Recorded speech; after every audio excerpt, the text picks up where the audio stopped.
அப்பொழுது சிவபெருமான் சக்தி தேவியை காண செல்ல, உனது அன்னை உனக்கு இட்ட கட்டளை என்னை சாராது என்று விநாயக பெருமானிடம் சிவபெருமான் பேசுகின்றார்.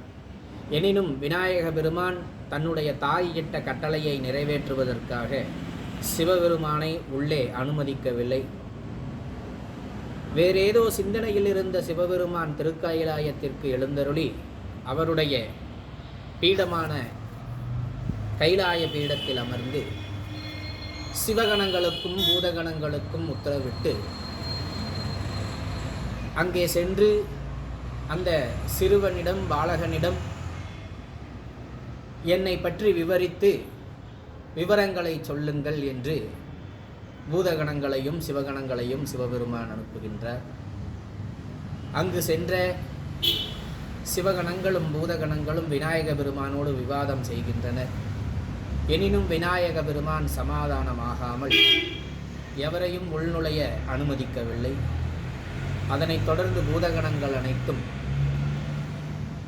போர் எண்ணம் கொண்டு விநாயக பெருமானோடு போர் புரிய ஆரம்பிக்கின்றார்கள். சக்தி தேவி அளித்த அஸ்திரத்தின் பிரகாரம் விநாயக பெருமான் சிவகணங்களையும் பூதகணங்களையும் துவம்சம் செய்து காயப்படுத்துகின்றார். இதனை அறிந்த சிவபெருமான் கோபமுற்று மும்மூர்த்திகளில் 2 மூர்த்திகளான பிரம்மதேவரையும் மகாவிஷ்ணுவையும் அழைத்து நடந்த காரியத்தை விவரிக்கச் சொல்கின்றார்.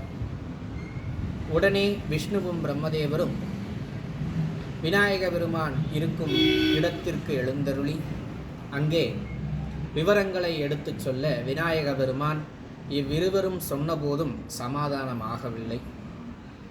இருப்பினும் இந்த தொடர்பான விவரங்களை எல்லாத்தையும் அறிந்த சிவபெருமான்